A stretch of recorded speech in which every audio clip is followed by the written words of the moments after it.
ቅዱስ ያገልግለን አይደል? ሃሌሉያ።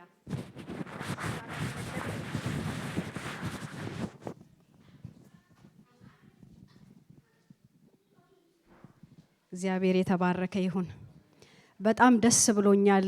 የእግዚአብሔር መንፈስ እዚህ ቀድሞ እየተናገረ ስለነበረ በወንድሜ ቃልዬ ያለፈ በህቴ ዲናዬ ያለፈ ስፍራውን ተቆጣጥሮት ነበርና ደስ ብሎኛል። በእግዚአብሔር መንፈስ ሐሴት አድርጌያለሁ። እግዚአብሔር የተባረከ ይሁን። ይሄ እግዚአብሔር የባረከው እግዚአብሔር ያለበት ጉባኤ ነው። ሃሌሉያ። አንተ ታናሽ መንጋል አይደል? የእግዚአብሔርን መንግስትን ሊሰጣችሁ ይሄ አባቴ በጎ ፈቃድ ነው አለ። ጌታ የተባረከ ይሁን። መንግስትን ሊሰጠው የመረጠው የወደደው ጉባኤ ነው። ጌታ የተባረከ ይሁን። ስለዚህ በዚህ ማስተዋል በጌታ ፊት እንሆን ወገኖቼ። በልማድ ወደ እግዚአብሔር ቤት አንምጣ። ሃሌሉያ። በዛ ነበር ሐሴት እያደረኩ የነበረው። ምክንያቱም ሰውነታችን ሙሉ እያለ ጉልበታችን ሙሉ እያለ ወገኖቼ እስትንፋሳችን ከኛ ሳይወሰድ እግዚአብሔርን እናምልከው እናክብረው እግዚአብሔር በሰጠን ጊዜ። ሃሌሉያ። ከእግዚአብሔር ቃል አነብና ከዛ በኋላ አብረን ደግሞ እንጸልያለን። የእግዚአብሔር ስም የተባረከ ይሁን። እኔ በቃ የእግዚአብሔር መገኘት ደስ ያሰኘኛል። ሃሌሉያ። ጌታ የተባረከ ይሁን። ኢየሱስ ክርስቶስም እኮ በመንፈስ ቅዱስ ሐሴት አደረገ ነው የሚለው አይደለ? ከጥበበኞችና ከአስተዋዮች ሰውረህ ለነዚህ ለህፃናት ለገሊላ ሰዎች።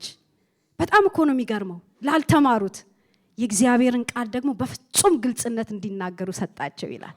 ስሙ ይባረክ። አሁን ቃሉን አነባለሁ።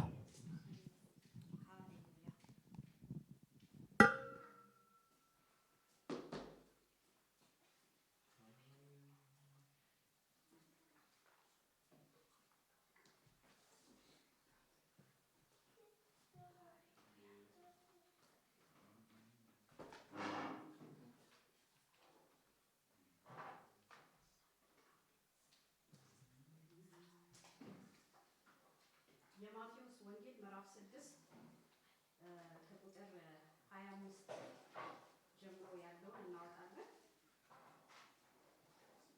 ከዛ ደግሞ የሉቃስ ወንጌል ምዕራፍ 2 ከቁጥር 22 ጀምሮ ያለውን ደግሞ አነባለሁ።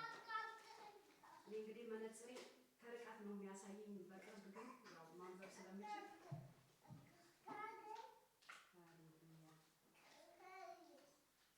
ስለዚህ እላችኋለሁ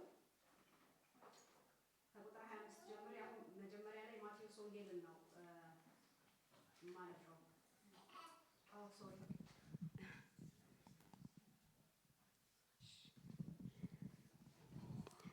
ስለዚህ እላችኋለሁ ስለ ነፍሳችሁ በምትበሉትና በምትጠጡት ወይም ስለ ሰውነታችሁ በምትለብሱት አትጨነቁ። ነፍስ ከመብል ሰውነትም ከልብስ አይበልጥምና። ወደ ሰማይ ወፎች ተመልከቱ፣ አይዘሩም አያጭዱምም በጎተራም አይከቱም፣ የሰማዩ አባታችሁ ይመግባቸዋል። እናንተ ከእነርሱ እጅግ አትበልጡምን? ከእናንተ ተጨንቆ በቁመቱ ላይ አንድ ክንድ መጨመር የሚችል ማን ነው? ስለ ልብስ ስለምን ትጨነቃላችሁ? የሜዳ አበቦች እንዴት እንዲያድጉ ልብ አድርጋችሁ ተመልከቱ። አይደክሙም አይፈትሉም። ነገር ግን እላችኋለሁ ሰለሞንስ እንኳ በክብሩ ሁሉ ከነዚህ እንደ አንዱ አልለበሰም። እግዚአብሔር ግን ዛሬ ያለውን ነገ ወደ እቶን የሚጣለውን የሜዳን ሳር እንዲህ የሚያለብሰው ከሆነ እናንተ እምነት የጎደላችሁ እናንተንማ ይልቁኑ እምነት የጎደላችሁን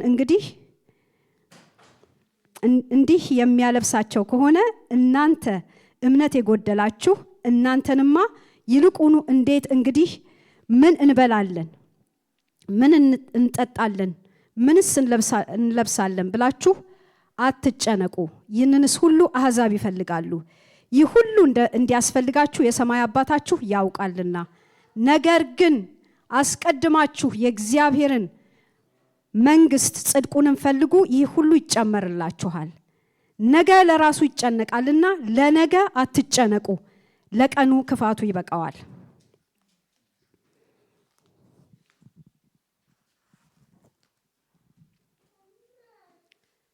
የሉቃስ ወንጌል ደግሞ ምዕራፍ 2 ከቁጥር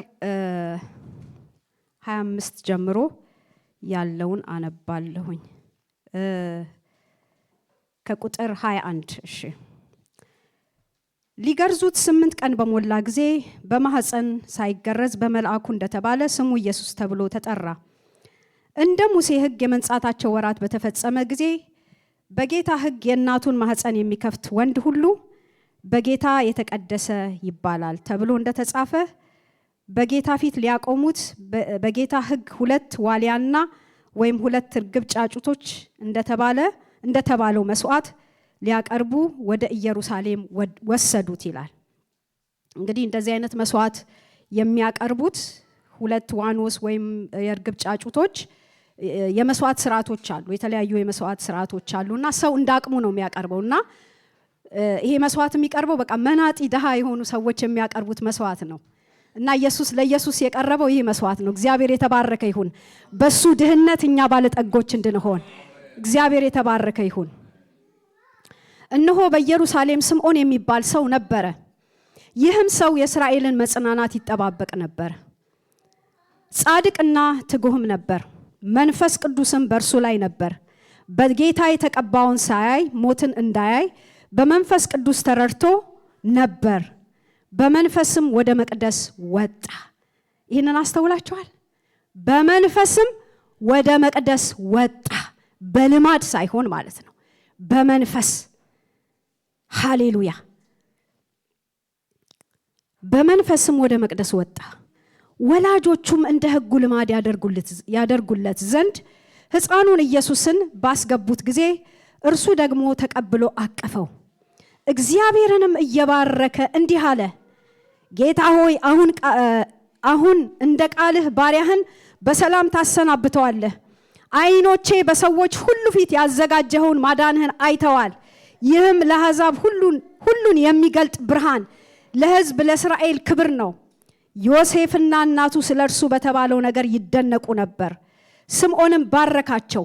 እናቱን ማርያምም እነሆ የብዙዎች የልብ አሳብ ይገለጥ ዘንድ ይህ በእስራኤል ላሉት ለብዙዎቹ ለመውደቃቸውና ለመነሳታቸው ለሚቃወሙትም ምልክት ተሹሟል።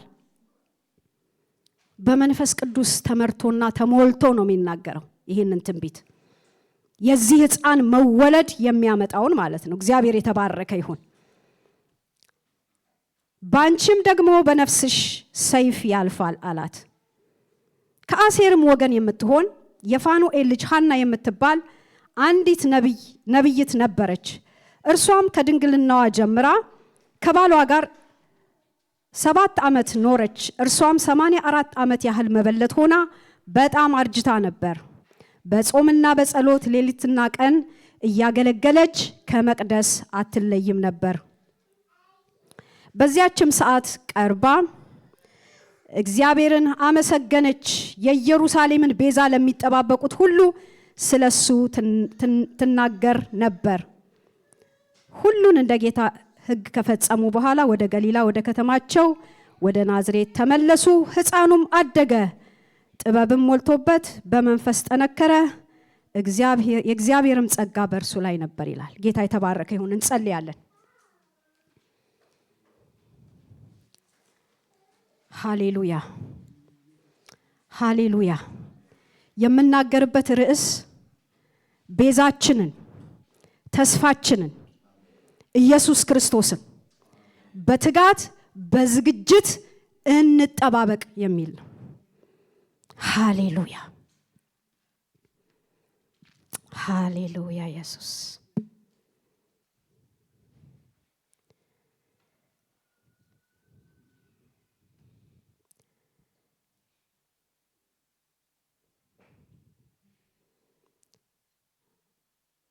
በዮሐንስ ወንጌል ምዕራፍ 14 ላይ ጌታ አንድ ተስፋ ሰጥቶን ነው ሄደው።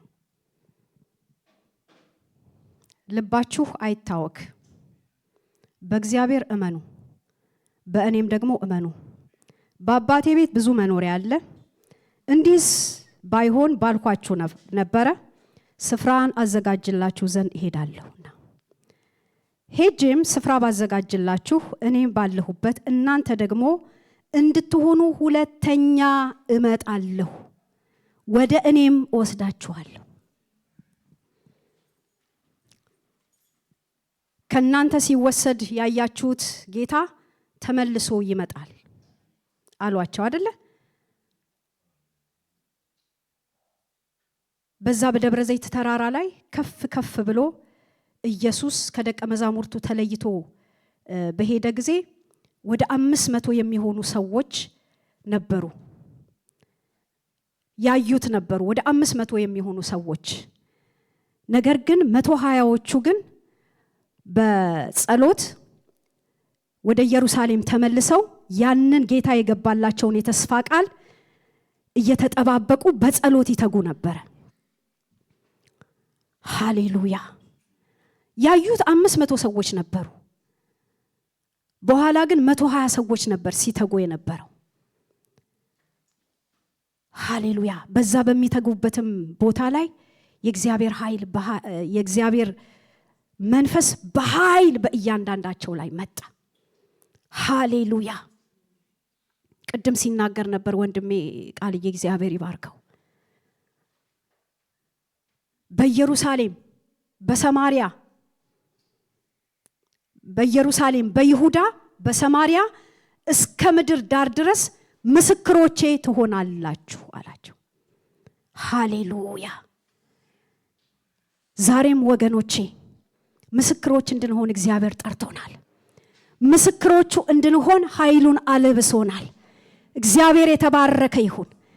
እነዛ በገረድ ፊት የካዱትን፣ እነዛ ራቆታቸውን የሸሹትን፣ እነዛ የተናቀ ስራ የሚሰሩትን የገሊላ ሰዎችን ብዙ ሕዝብ በተሰበሰበበት የእግዚአብሔርን ቃል በፍጹም ግልጽነት እንዲናገሩ ከሚናገሩት ቃል ደግሞ ብዙዎችን ወደ ፍቅሩ ልጅ መንግስት እንዲያፈልሱ ያ ኃይል በላያቸው ላይ የመጣው ኃይል ያ መንፈስ ነው ብቃትን የሰጣቸው። ዛሬም እግዚአብሔር አምላክ ሆይ ከዚህ ከምንሰማው ቃል የተነሳ ኃይልን ለብሰን እንድንወጣ ነው ጸልያለሁ። ኃይልን ታጥቀን እንድንወጣ ነው ጸልያለሁ። ጌታ ሆይ አንድም የሚወድቅ ቃል እንዳይኖር በኢየሱስ ክርስቶስ ስም ነው ጸልያለሁ። ዘሪ ሊዘራ ወጣ፣ አንዳንዱም በመንገድ ዳር ላይ ወደቀ፣ አንዳንዱም በጭንጫ መሬት ላይ ወደቀ፣ አንዳንዱም በእሾህ ላይ ወደቀ፣ አንዳንዱም ደግሞ በመልካም መሬት ላይ ወደቀ። 30፣ 60፣ 100 እጥፍ አፈራ ይላል። ዛሬ ጌታ ሆይ በጌታ በኢየሱስ ስም በኦንላይን ባሉት እዚህ ባሉት እህቶቼ ወንድሞቼ ላይ የእግዚአብሔር ቃል ፍሬ እንዲያፈራ አይምሮአችንን እንድትከፍት ቃልህን እናስተውል ዘንድ ዓለም ሳይፈጠር አስቀድመ በክርስቶስ ኢየሱስ መልካሙን ስራ ለማድረግ ተፈጥራችኋል ተብሎ እንደተጻፈ ለተፈጠርንበት ዓላማ እንድንኖር ያስከተትከንን አንተን ደስ ለማሰኘት እንድንቀና በጌታ በኢየሱስ ስም ጸልያለሁ። እግዚአብሔር አምላኬና አባቴ ሆይ እኔንም ባሪያህን ቃልህን በፍጹም ግልጽነት እንድናገር ቅዱስ መንፈስ ኃይል እንዲሆነኝ እግዚአብሔር ሆይ ከአንደበቴ የሚወጣው ቃል በጨው እንደተቀመመ በጸጋ እንዲወጣ እህቶቼን ወንድሞቼን እንዲያንጽ እንዲጨክኑ እንዲቆርጡ እግዚአብሔር አምላኬና አባቴ ሆይ የሚያስጨክን ኃይል እንዲያልፍ ጸልያለሁ። መንፈስ ቅዱስ አንተ ቀድመህ በዝማሬ ስላለፍክ በጸሎት ስላለፍክ እግዚአብሔር ሆይ እባርክሃለሁ። ክብር ላንተ ይሁን በምትወደው ብላቴናህ በኢየሱስ ስም አሜን። ሃሌሉያ።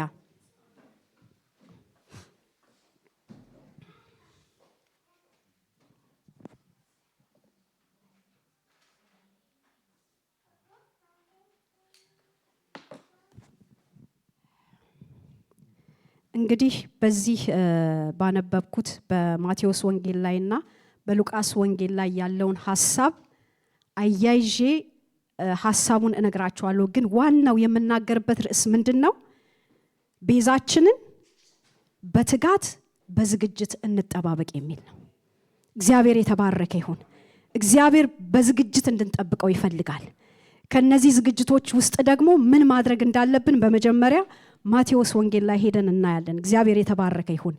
እኔ ሁሉንም ጠቅልሎ የያዘውን ቃል ነው እንትንምለው። ጌታ ኢየሱስ ክርስቶስ በዚህ ክፍል ውስጥ ስለ ምጽዋት ወይም ስለ መስጠት አስተምሯል። እንዴት መጾም እንዳለብን፣ እንዴት መጸለይ እንዳለብን አስተምሯል። እኔ ግን አትጨነቁ ባለው ላይ ነው አተኩሬ የምናገረው ዛሬ። እግዚአብሔር የተባረከ ይሁን። ስለ ነገ አትጨነቁ። ለቀኑ ምኑ ይበቃዋል አለ? ክፋቱ ይበቃዋል። ነገም ስለ ራሱ ይጨነቃል። እግዚአብሔር የተባረከ ይሁን። ሃሌሉያ። ነገር ግን አስቀድማችሁ የእግዚአብሔርን ጽድቁን ፈልጉ፣ ይህም ሁሉ ይጨመርላችኋል። ነገ ቁጥር 33 እና 34 ላይ ያለውን ቃል ነው አተኩሬ የምናገርበት። ነገ ለራሱ ይጨነቃልና ለቀኑ ነገ ለራሱ ይጨነቃልና ለነገ አትጨነቁ፣ ለቀኑ ክፋቱ ይበቃዋል ይላል። እና በመጀመሪያ እግዚአብሔርን የምንፈልግ ከሆነ በዚህ ቃል ውስጥ ምን እንበላለን፣ ምን እንጠጣለን፣ ምን እንለብሳለን ብላችሁ አትጨነቁ። አሕዛብ ይህንን ይፈልጋሉ፣ የሰማዩ አባታችሁ ግን ይህ እንደሚያስፈልጋችሁ ምን ይላል? ያውቃል። ስለዚህ እናንተ አትጨነቁ፣ መጀመሪያ ግን እኔን ፈልጉ እያለን ያለው። መጀመሪያ እሱን የምንፈልግ ከሆነ ሌላውን ደግሞ የሚያስፈልገንን ሁሉ ደግሞ እንደሚሰጠን ተስፋ ገብቶልናል። እግዚአብሔር የተባረከ ይሁን። ኦኬ። በፊልጵስዩስ 4:6 ላይ ደግሞ ምን ይላል?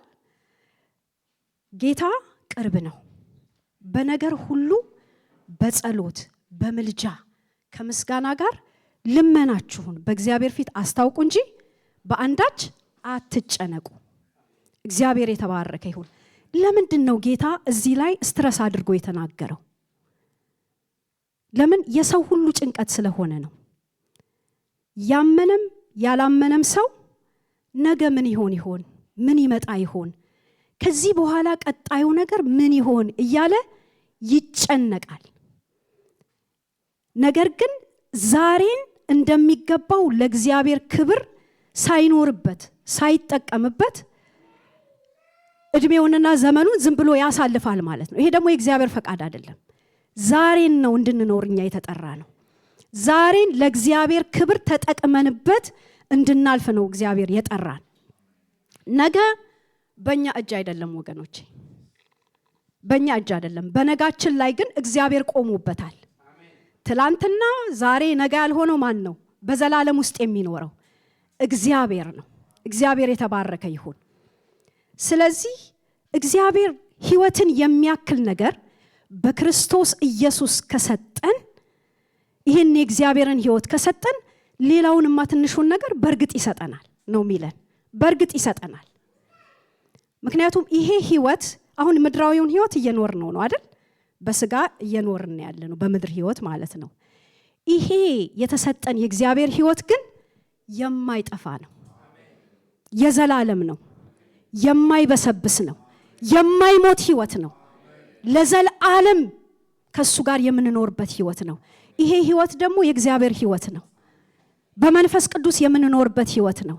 እዛ ሕይወት ውስጥ ነው ስፍራ ላዘጋጅላችሁ ሄዳለሁ እዛ ትገባላችሁ ያለን። እግዚአብሔር የተባረከ ይሁን። በአባቴ ቤት ብዙ መኖሪያ አለ አለ። እግዚአብሔር ይባረክ። ስለዚህ ገና ነገ ስላልመጣ ለነገ አትጨነቁ ይለናል ማለት ነው። ሌላው ሁለተኛው ደግሞ ጌታ ኢየሱስ ክርስቶስ በዚሁ ክፍል ላይ ስለ ጸሎት ባስተማረበት ምን ብሎ ነው የተናገረው? ቁጥር 11 ላይ የዕለት እንጀራችንን መቼ? ዛሬ ስጠን።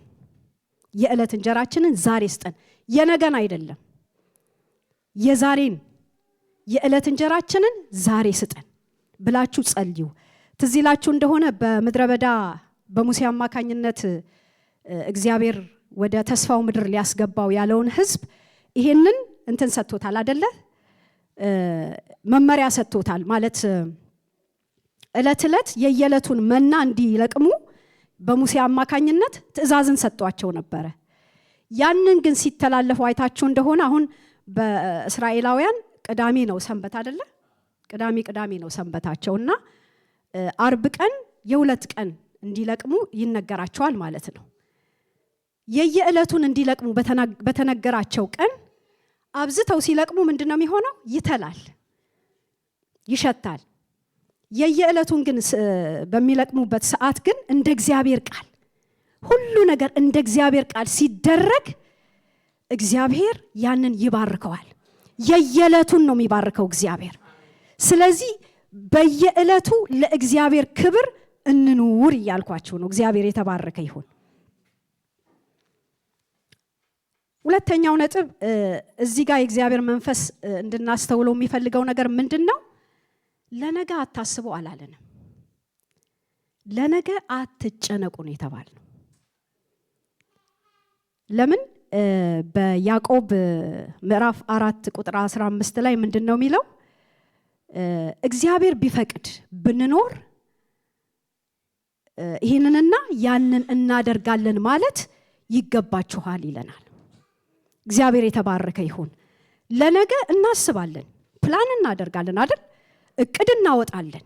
እግዚአብሔር የተባረከ ይሁን። እንደዛ እንደ ሰነፉ ሰው አንሁን እንጂ ያ ሰነፉ ሰው በቃ ፍሬ እርሻዬ በቃ ሙሉ ሆናልኛለች አፍርታልኛለችና ስለዚህ በቃ ነፍሴ ሆይ ቢጠጪ ምናምን ማለት ጀመረ። ይሄ ሰው እኮ ትጉ ሰው ነው አይደል እንዴ? ትጉ ሰው ነው። ነገር ግን ለራሱ ብቻ ነው የሚያስበው፣ ለነፍሱ ብቻ ነው የሚያስበው። እንደ እግዚአብሔር ፈቃድ አይደለም የሚኖረው በየዕለቱ። ነገር ግን እኛ እንደ እግዚአብሔር ፈቃድ እቅድ እናወጣለን፣ ፕላን እናወጣለን። ይሄ የእግዚአብሔር ሐሳብ ነው ወገኖቼ። በዚህ እግዚአብሔር ይባርከን። ብዙ እንደውም የኛ ድክመት ምንድነው? ለነጋናስ ማለት እቅድ የለንም፣ አናስብም። ለብዙ ነገሮች እንትን እንላለን፣ እንዘናጋለን። ግን ለነገ እቅድ እናወጣለን። ዛሬ የተከልነውን ነገ ምን እናረጋለን? እናጭዳለን። ዛሬ የዘራነውን ነገ ምን እናረጋለን? እንሰበስባለን። እግዚአብሔር የተባረከ ይሁን። ይሄንን ደግሞ ከእግዚአብሔር ቃል አሳያችኋለሁ። ምሳሌ 31 ላይ ያለችውን ሴት እናያታለን። እቺ ሴት በጣም ነው ያስተማረችኝ። ይሄንን ቃል እየተዘጋጀሁኝ በጣም ነው ያስተማረችኝና እናነባዋለን። እግዚአብሔር የተባረከ ይሁን። ትምህርትም ስብከትም ስለሆነ ተከታተሉኝ። እግዚአብሔር የተባረከ ይሁን። ሁሉ ጊዜ ግን እግዚአብሔር መልእክት እንዳለው እንድታስተውሉ ፈልጋለሁ። ምክንያቱም ባለፈው የዛሬ 3 ወር ይሁን 4 ወር ባካፈልኩት የእግዚአብሔር ምሪት ውጤታማ ያደርጋል በሚለው ቃል ውስጥ ኢየሱስ ክርስቶስ ደቀ መዛሙርቱን ወደ ማዶ እንሻገር ብሏቸው ከዛ በኋላ እሱ ማነው በመሃል ላይ ምን ተነሳ? ማዕበል ተነሳ። እግዚአብሔር ባንድም በሌላ ይናገራል። እንድናስተውል እግዚአብሔር ይርዳን ወገኖች። ምክንያቱም ከዛ በኋላ ብዙ ነገሮች መጥተዋል አይቻለሁ። ምን ያህሎቻችን አስተውለን እንደሆነ እኔ አላውቅም። ብዙ ጊዜ እስራኤላውያን ችግራቸው ምንድን ነበር መሰላችሁ? በምኩራብ ይሰበሰባሉ፣ የእግዚአብሔርን ቃል ይሰማሉ። ነገር ግን መሲሁ በመካከላቸው በተገኘ ጊዜ ግን አላወቁትም፣ አላስተዋሉትም። እንደውም ምንድነው የሚለው? ይሄ የማርያም ልጅ አይደለም፣ ይሄ የጸራቢው የዮሴፍ ልጅ አይደለም ብለው ተሰናከሉበት ይላል። እግዚአብሔር ሁሉ ጊዜ ይናገራል፣ በመካከላችን ነው ወገኖች። ይሄንን እንድታስተውሉ ፈልጋለሁ። እግዚአብሔር ይባረክ። በምሳሌ 31 ላይ ያለችውን ሴት ፈጠን ብዬ አነባለሁኝ። ከቁጥር 10 ጀምሮ አነባለሁ። ምሳሌ 31 ይቺ ልባም የተባለችው ሴት፣ ልባምን ሴት ማን ያገኛታል? ልባምን ሴት ማን ሊያገኛት ይችላል ይላል። ዋጋዋ ከቀይ ዕንቁ እጅግ ይበልጣል። የባሏ ልብ ይታመንባታል፣ ምርኮም አይጎድልባትም። እድሜዋን ሙሉ መልካም ታደርግለታለች፣ ክፉም አታደርግም። የበግ ጠጉርና የተልባ እግር ትፈልጋለች፣ በእጆቿም ደስ ብሏት ትሰራለች። እርሷ እንደ ነጋዴ መርከብ ናት፣ ከሩቅ አገር ምግቧን ትሰበስባለች። ትነሳለች፣ ለቤቷም ሰዎች ምግባቸውን ለገረዶቿም ተግባራቸውን ትሰጣለች። አያችሁ፣ ትነሳና ፕላን ታወጣለች፣ ታቅዳለች ምን ማድረግ እንዳለባቸው ለቤቷ ሰዎች። ይቺ ሴት ከጓዳዋ ጀምራ እስከ አደባባይ ድረስ ምንድነው በቅድ ነው የምትኖረው፣ በማስተዋል ነው የምትኖረው።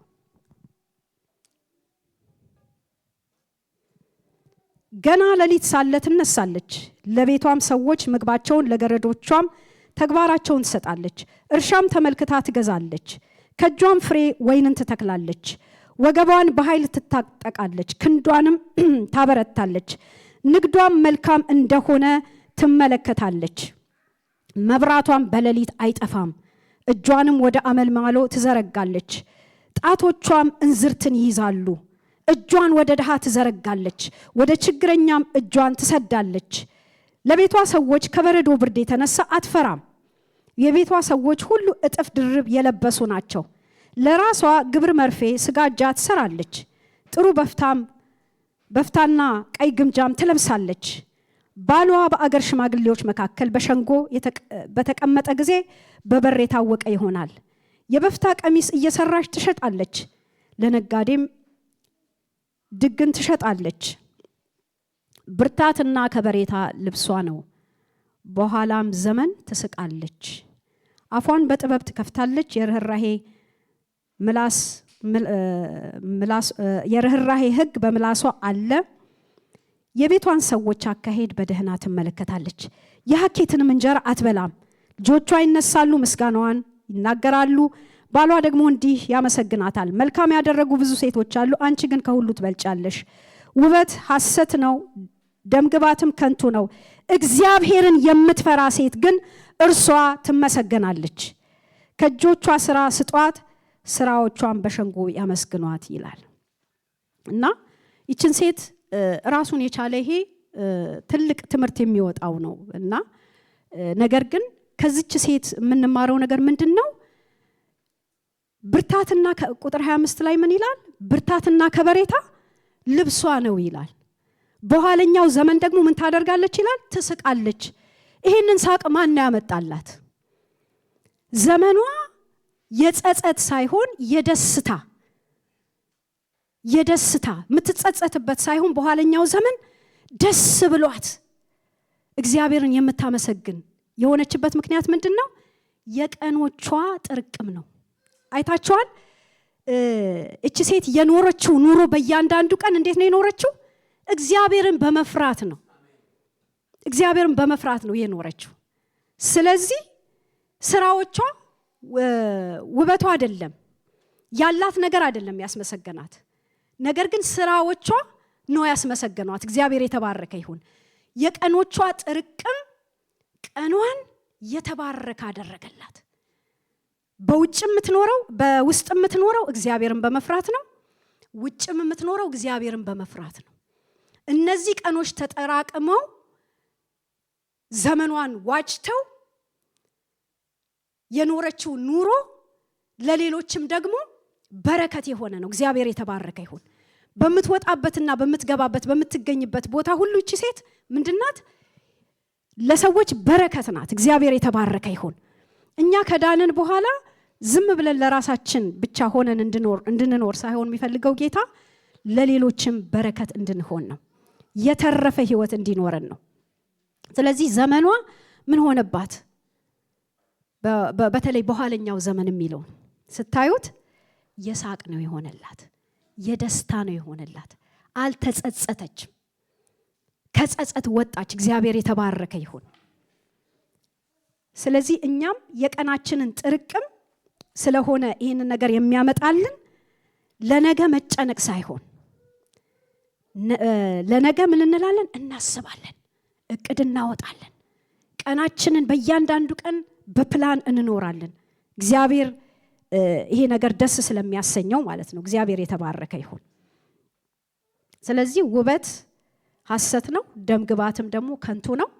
እግዚአብሔርን የምትፈራ ሴት ግን እሷ ምንድናት? ትመሰገናለች። እግዚአብሔር የተባረከ ይሁን። ሌላው ሶስተኛው ነጥብ የምናየው አትጨነቁ አይደል ያለን ጌታ? አትጨነቁ ያለበት ምክንያት ምንድነው? ጭንቀት ከዲያብሎስ ነው ወገኖች። ዲያብሎስ ትልቅ መሳሪያው ነው። በተለይ የእግዚአብሔርን ሰዎች እግዚአብሔር ካየላቸው ዓላማ ሊሄዱበት ካለ መንገድ የሚያዳክምበት መንገድ ምንድነው? ማስጨነቅ ነው፣ ማዳከም ነው። ለምን? እግዚአብሔር የሰጣቸው አውፍትራግ አለ፣ እግዚአብሔር የሰጣቸው ነገር አለ አይደለ? ተልእኮ አለ። ያንን ተልእኮአችንን በምድር እንዳንኖር ምን የሚያደርግበት ነው? ያስጨንቀናል።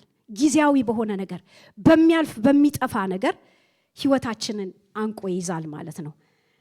ለዚህ ትልቅ ምሳሌ የሚሆነኝ ሰው ኤልያስ ነው። ኤልያስ እንደምታውቁት ነገሥት ምዕራፍ 17 ላይ ያለ ሰው ነው።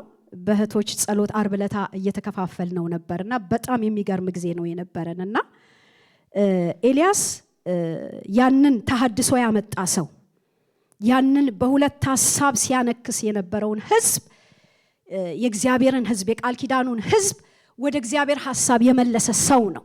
እሳትን ከሰማይ ያወረደ ነው።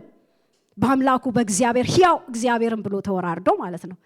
ከዛ በኋላ ኤልዛቤል ምን ብላ ዛተችበት? ነገ አለችው።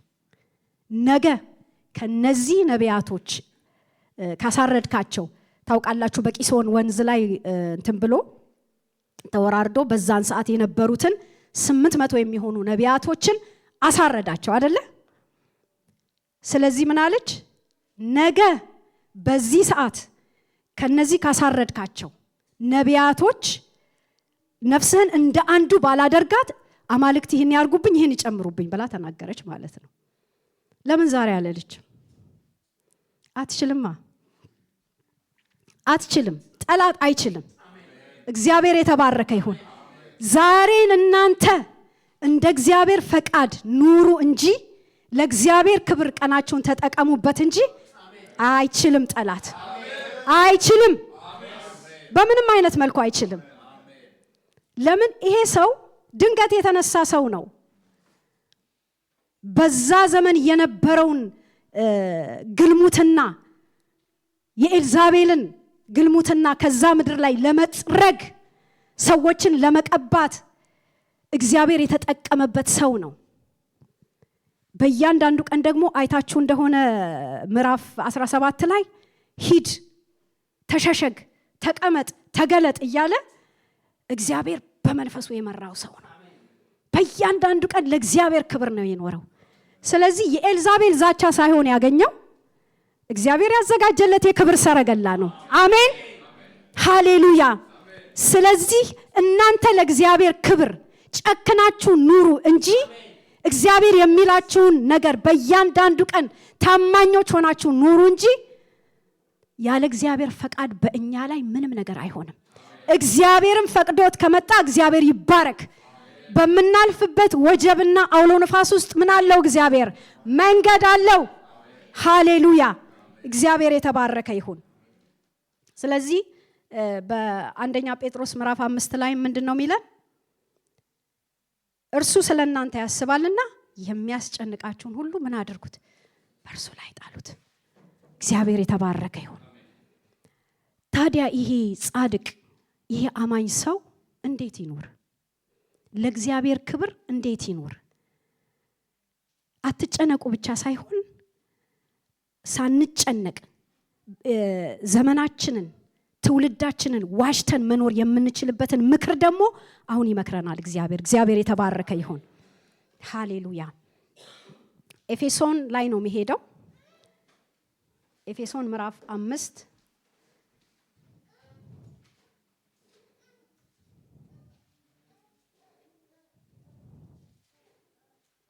ተስፍሽ ያውጥተህ ከሆነ ከቁጥር 15 እስከ 20 ያለው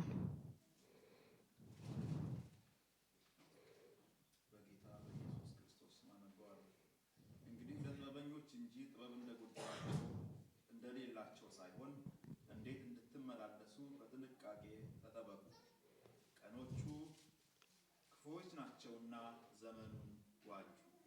ስለዚህ የጌታ ፈቃድ ምን እንደሆነ አስተውሉ እንጂ ሞኞች አትሁኑ። መንፈስ ይሙላባችሁ እንጂ በወይን ጠጅ አትስከሩ፣ ይህ ማባከን ነውና። በመዝሙርና በዝማሬ በመንፈሳዊ ቅኔ እርስ በርሳችሁ ተነጋገሩ፣ ለጌታ በልባችሁ ተቀኙና ዘምሩ። ሁል ጊዜ ስለ ሁሉ በጌታችን በኢየሱስ ክርስቶስ ስም አምላካችንንና አባታችንን ስለ ሁሉ አመስግኑ። አሜን። ተባረክ ተስፍዬ። እንግዲህ ይሄ ጻድቅ ሰው ይሄ አማኝ ከእግዚአብሔር በተሰጠው ቀን በጥበብና በማስተዋል እንዴት መኖርና መመላለስ እንዳለበት እናያለን ማለት ነው። ቀኖቹ ክፉዎች ናቸውና ምን ይለናል? ዘመኑን አብረን እንስበክ። ዘመኑን ምን በሉት? ዋጁት። እግዚአብሔር የተባረከ ይሁን። ለምን?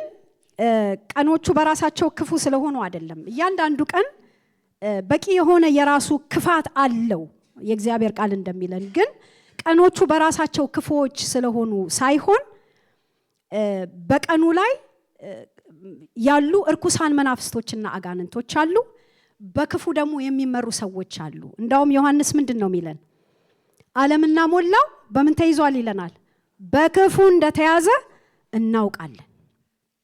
ዓለምና ሞላው። ጌታ ኢየሱስ ክርስቶስ ደግሞ በዮሐንስ ወንጌል ምዕራፍ 17 ላይ ስለ ደቀ መዛሙርቱ በጸለየው ጸሎት ላይ ምንድን ያለው? ከዓለም እንድታወጣቸው ሳይሆን በዓለም ሳሉ ከክፉ እንድትጠብቃቸው ነው አለ። እግዚአብሔር የተባረከ ይሁን። እና ስለዚህ እነዚህ ቀናቶች ክፉ የሆኑበት ምክንያት ምንድን ነው? ዓለምና ሞላው በክፉ ተይዟል አይደል? በዚህ አየር ላይ አለቃ ገዢ መንፈስ አለ። ስለዚህ እኛ ምንድነው ማድረግ ያለብን? የሚመክረን የእግዚአብሔር ቃል ደግሞ ምንድነው? እሺ እርኩሳን መናፍስቶች አሉ፣ በክፉ የሚመሩ በክፉ የተያዙ ሰዎች አሉ። ቀኖቹ ከዚህ የተነሳ ክፉዎች ናቸው። እናንተ ምን አድርጉ ይለናል። ቁጥር 17 እና 18 ላይ ያለውን አነባለሁ። ስለዚህ የጌታ ፈቃድ ምን እንደሆነ አስተውሉ እንጂ ሞኞች አትሁኑ። መንፈስ ይሙላባችሁ እንጂ በወይን ጠጅ አትስከሩ፣ ይህ ማባከን ነውና ይለናል። ስለዚህ ቀኑን በጥበብ በጥንቃቄ በብልሃት እንደ እግዚአብሔር ፈቃድ እንድንመላለስ መንፈስ ይሙላባችሁ ነው የሚለን። ጌታ ኢየሱስ ክርስቶስ ራሱ ከዮርዳኖስ መንፈስ ሞልቶበት ተመለሰ የሚለን ዝም ብሎ አይደለም። እሱ ካስፈለገው እኛማ ይበልጥ ወገኖቼ ያንን የሰይጣን የሚንበለበሉትን ፍላጻዎች ያጠፋው ሐሳቡን ያልሳተው ዲዘርን ያደረገው በምንድነው? በመንፈስ ቅዱስ ተሞልቶ ነበር ይላል። አልሳተውም። እንዲህ ተብሎ ተጽፏል እያለ ሂድ አንተ ሰይጣን እያለ ሐሳቡን አፈረሰ ማለት ነው። ስለዚህ መንፈስ ይሙላባችሁ ይለናል። የጌታን ፈቃድ አውቀን እንድንመላለስ። በተቃራኒው ሞኝ ሰው ስለ ኑሮ ስለ ህይወቱ አይጠነቀቅም። ኢቭን ክርስቲያን እንኳን ሆኖ ማይጠነቀቅ ሰው ስላለ ነው ይህንን የሚነግረን ማለት ነው። መንፈስ ይሙላባችሁ ይለናል። እንደገና ደግሞ ሮሜ መልእክት ላይ ቁጥር 12:2 ላይ ደግሞ የእግዚአብሔር ፈቃድ እርሱም በጎና ደስ የሚያሰኝ ፍጹም የሆነውን ፈቃዱን ፈትናችሁ ታውቁ ዘንድ በአይምሮአችሁ መታደስ ተለወጡ ይለናል። በአይምሮአችን መታደስ የሚለውጠን የእግዚአብሔር ቃል ነው። ይሄ ቃሉ ደግሞ ምን አለበት? ህይወትም መንፈስም አለበት። እግዚአብሔር የተባረከ ይሁን። ስለዚህ ስለሚጎድል ነው ተሞሉ የተባል ነው። እግዚአብሔር ይባረክ። ሞኝ ሰው ግን በተቃራኒ ነው የሚኖረው ማለት ነው። በዘፈቀደ እንጂ በእግዚአብሔር ፈቃድ ውስጥ አይኖርም። ሉቃስ 6:45 ላይ አንድ ቃል አለ። በልብ ሞልቶ ከተረፈው አፍ ይናገራል። መልካም ይሁን ክፉ እንግዲህ የተሞላ ነው ነገር ነው ማለት ነው ካፋችን የሚወጣው ወገኖች። ስለዚህ በዚህ ምድር ላይ ብዙ ሊሞላን የሚፈልግ ነገር አለ፣ አሰፍስፎ የሚጠብቀን። ሶሻል ሚዲያው አለ፣ ቲክቶክ አለ አይደል? ፌስቡክ አለ። ለዚህ ምንድነው እየተሞላን ያለ ነው? ልንጠነቀቅ ያስፈልገናል ወገኖች። እርስ በርስ ባለን ግንኙነት የማይሆን ነገር ከሚሞላን ሰው ዞር ነው ማለት ያለብን። በቃ እንደ እግዚአብሔር ሐሳብ ካልሆነ እኛ እንድንሞላ የተጠራ ነው በመንፈሱ ነው፣ በቃሉ ነው። ሌላው ግን ምን ሊሞላን አሰፍስፏል? ሐሜት ይሞላናል፣ ቅናት ይሞላናል፣ ዘረኝነት ይሞላናል። አላስፈላጊ ነገር ምንድነው ውስጥ ያለው ብለን ቼክ እናድርግ ወገኖቼ፣ ቼክ እናድርግ። እንደ እግዚአብሔር ፈቃድ እየተሞላን እየተመላለስን ካልሆነ በቃ በርከክ ብለን በእግዚአብሔር ፊት በቃ ራሳችንን ነፍሳችንን አፍሰን እንጸልይ። ምንድነው እየተሞላው ያለውት? የእግዚአብሔር ነገር ነው። የሞላብን ነገር ነው የሚወጣው። የሞላብን ነገር ነው ለሌሎች በረከት የሚሆነው ወገኖቼ። ስለዚህ እንጠንቀቅ። ለምን ኢንስታግራሙ፣ ፌስቡኩም ሁሉም አሰፍስፎ ሊሞላን ነው የሚፈልገው። ስለዚህ በምንድነው እየተሞላን ያለ ነው? ራሳችን ለእያንዳንዳችን እንመልስ። ግን የእግዚአብሔር ቃል ምን ይለናል? ስለሚጎድል መንፈስ ይሙላባችሁ። ለምን በእያንዳንዱ ቀን አስተውላችሁ ለእግዚአብሔር ክብር እንድትኖሩበት ይለናል። እግዚአብሔር ይባረክ። ሌላው ሉቃስ 11 ላይ ቅድም ቃል የእግዚአብሔር ይባርከው፣ ለምኑ ይሰጣችኋል፣ አንኳኩ ይከፈትላችኋል አይደል? ለምን አንኳኩ ይከፈትላችኋል፣ ለምኑ ይሰጣችኋል፣ ፈልጉ ታገኙማላችሁ። እናንተ ክፉዎች ስትሆኑ ለልጆቻችሁ መልካምን ስጦታ መስጠትን ካወቃችሁ እንኪያስ እግዚአብሔር ለሚለምኑት ኮልኮሌ አይደለም ያለው፣ መንፈስ ቅዱስን እንዴት አብልጦ አይሰጣቸውም? ለምን እሱ ካለ ሁሉ አለ። ምንም ባዶ ነገር አይሆንም። እግዚአብሔርን በሚፈራ ሰው ቤት ውስጥ ክፉ ነገር አይሆንም። ጻድቅ አይጣልም፣ አይራብም። ዳዊት ምን አለ በመዝሙር 37 ላይ? ጻድቅ ሲጣል ዘሩም እህል ሲለምን አላየሁም። እንደውም ይራራል፣ ያበድራል፣ ዘሩም በምን ይኖራል ይላል? በበረከት ነው የሚኖረው።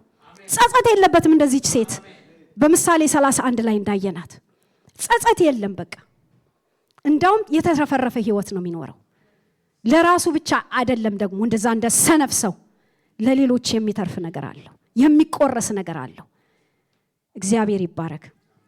አሁን ቅድም ወዳነበብኩት ወደ ሉቃስ ወንጌል እመጣለሁ። እነዚህ ሰዎች እነዚህ እግዚአብሔር ሰዎች በምድር ላይ ለተፈጠሩበት ዓላማ ኖረው ትውልዳቸውን ዘመናቸውን ዋጅተው ነው ያለፉት፣ ተልኳቸውን ፈጽመው። ስለዚህ እኛ በየዕለቱ ለእግዚአብሔር ክብር እንኑር፣ አንጨነቅ። ከነዚህ ሰዎች ህይወት ደግሞ እንማራለን። እኛ ተስፋ ሰጥቶናል እግዚአብሔር አይደለ? የሩቅ ሀገር የጽዮን ተጓዥ ነኝ፣ በሰማይ ሀገር ያለኝ ታድያለሁ። ሃሌሉያ! እግዚአብሔር የተባረከ ይሁን። የኔ ቤዛ፣ የኔ ናርዶስ፣ የኔ ናርዶስ፣ የኔ ቤዛ እያለን እየዘመርን ነበር አይደል? መዝሙር ብቻ አይሆንብን ወገኖች፣ ቤዛ አለን። ሃሌሉያ! እኔ ነፍሴ ሐሴት እያደረገች ነበር ማመልከው። በተሰጠን ዘመንና ጊዜ አንቀልድ ወገኖቼ። እቺ ሴት በምሳሌ 31 ላይ ያለችውን ሴት ስታዩት ጊዜዋን ዘመኗን በአግባቡ ተጠቅማ ያ የቀኗ ጥርቅም ደግሞ ምን አመጣላት? በኋለኛው ዘመን የሳቅ የደስታ አረገላት። እግዚአብሔር የተባረከ ይሁን። አሁን ፈጠን ብለን ስምዖንንና ሐናን እናያቸዋለን። ኳይሮች በጠራ ራእይ ስለመኖር የምንድነው መሰረታዊ አገልግሎት ትምህርት በመንማርበት ተምረውታል እነሱ። እግዚአብሔር የተባረከ ይሁን። ዛሬ ደግሞ ዘዳግም ይሆንላቸዋል። እግዚአብሔር ይባረክ። ለምንድነው እንድናስተውለው እኮ ነው። ዘዳግም በድጋሚ እግዚአብሔር ይናገራል። ሃሌሉያ! እነዚህ ሰዎች የኖሩበት ዘመን እንደምታውቁት የጨለማው ዘመን በመባል ነው የሚታወቀው። ዘካርያስም ኤልሳቤጥም ማርያምም ዮሴፍም የኖሩበት ዘመን ነው። ይሄ ዘመን ምንድነው? እግዚአብሔር ዝም ያለበት የጨለማ ዘመን ነው። እነዚህ ሰዎች ግን የመሲሁን መወለድ ተስፋቸውን በአብርሃም የተገባውን የቃል ኪዳን ተስፋ የሆነውን መሲሁን ግን ይጠባበቁ ነበር። ጨለማ በሆነ እግዚአብሔር የተባረከ ይሁን በዛ ዘመን ውስጥ ይህንን ይጠባበቁ ነበር። ይሄ ዘመን ምንድነው? የብሉይ ኪዳን ማብቂያ የአዲስ ኪዳን ደግሞ መግቢያ የሆነ ዘመን ላይ ነው የኖሩት። ለምን? እግዚአብሔር ነገሮችን ሁሉ በምንድነው የሚሰራው? በጊዜ ነው፣ በዘመን ነው። ስለዚህ እኛ የሌሎችን ሰዎች ዘመን ቆጥሮ አይደለም እግዚአብሔር የሚጠይቀን። በዘመንሽ ራሔል ምን አደረግሽበት? በዘመኔ ምን አደረኩበት ብለን እንጠይቅ ወገኖቼ። ያንን ነው እግዚአብሔር እንድናስተውል የሚፈልገው። እና እግዚአብሔር እነዚህን ሰዎች ዓላማውን ለመፈጸም ልቡ አረፈባቸው። በዘመናት ሁሉ እግዚአብሔር እንዲያል ያደርጋል። እግዚአብሔር የተባረከ ይሁን። አንዳንድ ሰዎች ላይ በተለየ ሁኔታ እግዚአብሔር ሲመጣ ደስ ይበለን። እግዚአብሔር ይባረክ። ሃሌሉያ። በቃ እሱ ዓይንና ልብ ካረፈበት አረፈበት። በቃ እግዚአብሔር የተባረከ ይሁን። በቃ እግዚአብሔር በየዘመናቱ ሊጠቀምባቸው ሁሉንም ይጠቀማል። ነገር ግን አንዳንድ ጊዜ በተለየ ሁኔታ ደግሞ የሚሰራባቸው አሉ። እግዚአብሔር ይባረክ። ደስ ተሰኝተን ተካፋዮች ነው መሆን ያለብን። ስለዚህ ይህን ጉብኝት እንዲፈጸምባቸው በቃ ሁሉ ጊዜ እግዚአብሔር በየዘመናቱን ያየሁት ነገር ምንድነው? ዝግጁ ሰዎችን ይፈልጋል። የተዘጋጁ ሰዎችን ይፈልጋል። እና እነዚህ በቃ በዝግጅት ውስጥ በመጠባበቅ ውስጥ የነበሩ ሰዎች ስለሆኑ ልቡና ዓይኑ ሲዞር የእግዚአብሔር ዓይን አይደል በምድር ዙሪያ ሁሉ ይዞራል። ዓይኖቹ ያያል። ከዛ በኋላ አያቸውና ፒክ አደረጋቸው። እግዚአብሔር የተባረከ ይሁን። አንደኛ ስለ ስምዖን ምንድነው የሚለው?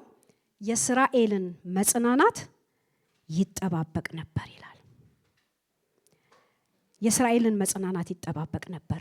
ለምን ያህል ዘመን በዚህ መጠባበቅ ውስጥ እንደኖረ የእግዚአብሔር ቃል አይነግረንም። ምናልባት ከወጣትነት አንስቶ ሊሆን ይችላል እንደ ቃልዬ። እግዚአብሔር የተባረከ ይሁን። በቃ ይጠባበቅ ነበር። በየዕለቱ በምንድነው የሚወጣው? በመጠባበቅ ነው። በመጠባበቅ ነው የሚኖረው፣ በመጠባበቅ ነው የሚወጣው፣ የሚገባው፣ የሚያደርገውን ሁሉ በመጠባበቅ። እግዚአብሔር ይባረክ። በዛን ዘመን እንግዲህ እንደምናውቀው እስራኤል ከኃጢአቷ የተነሳ የእግዚአብሔርን ቃል በየሰንበቱ በየምኩራቡ የሚነገሩትን የእግዚአብሔርን ቃል ካለማስተዋል ካለመታዘዝ የተነሳ እንደምታውቁት በማለዳ እየተነሳ በነቢያቶቹ ይናገራቸው ነበር። ያንን ድምጽ ችላ እያሉ ከዛ በኋላ አንዴ አሶር አንዴ ባቢሎን እየመጣ ምን ያደርግ ነበር? ምድሪቱን ያስጨንቅ ነበር። በባርነት ያስጨንቅ ነበር። በዚህ ሁሉ ስምዖንና ሐና ግን የእግዚአብሔርን ለእስራኤል ለኢየሩሳሌም መጽናናትን የሚያመጣውን ያንን መሲሁን ይጠባበቁት ነበር። እግዚአብሔር የተባረከ ይሁን። በመጠባበቅ ይኖር ነበር። አንድ ሌላው ነቢዩም ዳንኤልም አሁን እየተማርነው ቃል እያስተማረን ባለው ውስጥ የ70 ዓመቱ ፍጻሜ እንደደረሰ ይላል አይደል? የትንቢቱ ፍጻሜ እንደደረሰ ከምን አስተዋለ ነው የሚለን? ከመጽሐፍ። ዳንኤል ምንድነው? ኑሮ የተቃናለት የተሳካለት ሰው ነው። ነገር ግን በሚበላውና በሚጠጣው በሚታየው ነገር ረክቶ የሚቀመጥ ሰው አይደለም። የሚጠባበቀው ነገር አለ። እግዚአብሔር ለእስራኤል የገባውን ተስፋ ይጠባበቅ ነበር። ጌታ የተባረከ ይሁን። ሌላው ይሄንን ተስፋ እንድናየው ፈልጋለሁ። ዝም ብሎ እንትን እንዳይሆን ማለት ነው። ተስፋው በሉቃስ ወንጌል ላይ የዮሐንስ አባት ዘካርያስ የተናገረው ነውና እኔ ላንብበው። እሺ፣ በደንብ በማይክ እንዲሰማ እንጂ ሁለተኛ ማይክ ቢኖር አንድ ሰው ቢረዳኝ ደስ ይለኝ ነበረ። ሉቃስ 1